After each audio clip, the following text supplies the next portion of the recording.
आ गया दोस्तों आप लोग के बीच पावर स्टार पवन सिंह का बड़ा धमाका।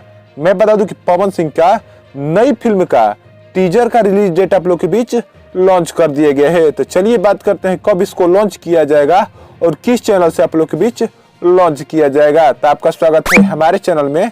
अगर नए हैं तो हमारे चैनल को सब्सक्राइब जरूर कीजिएगा ताकि कोई भी भोजपुरी खबर छूटे ना और लास्ट तक देखना ना भूलिएगा। मैं बता दूं कि पावर स्टार पवन सिंह की नई फिल्म, जिस फिल्म का नाम है पावर स्टार, बहुत शानदार फिल्म है दोस्तों।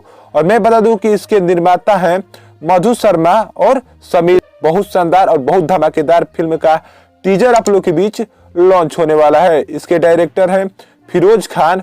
और मैं बता दूं कि इसके इंटरकास्ट में आप लोग को दिखने वाले हैं पावर स्टार पवन सिंह और मधु शर्मा। दोस्तों मैं बता दूं कि इस फिल्म को पवन सिंह के जीवन के आधार पर बनाया गया है। दोस्तों बहुत एक्शन फुल मूवी होने वाली है दोस्तों आप लोग के बीच। और मैं बता दूं कि इसका टीजर लॉन्च किया जाएगा आप लोग के बीच टाइम्स म्यूजिक भोजपुरी के यूट्यूब चैनल की ओर से। और 28 तारीख को सुबह में 8 बजे आप लोग के बीच इसका टीजर लॉन्च किया जाएगा। तो आप लोग जाकर देखना ना भूलिएगा टाइम्स म्यूजिक के भोजपुरी यूट्यूब चैनल पर। तो मैं बता दूं कि बहुत शानदार इसका टीजर लॉन्च होने वाला है 28 तारीख को सुबह में 8 बजे। पवन सिंह की नई फिल्म का टीजर, जिस फिल्म का नाम है पावर स्टार। बहुत शानदार फिल्म है दोस्तों, देखने के बाद जरूर बताइएगा कि आपको टीजर कैसा लगा। धन्यवाद।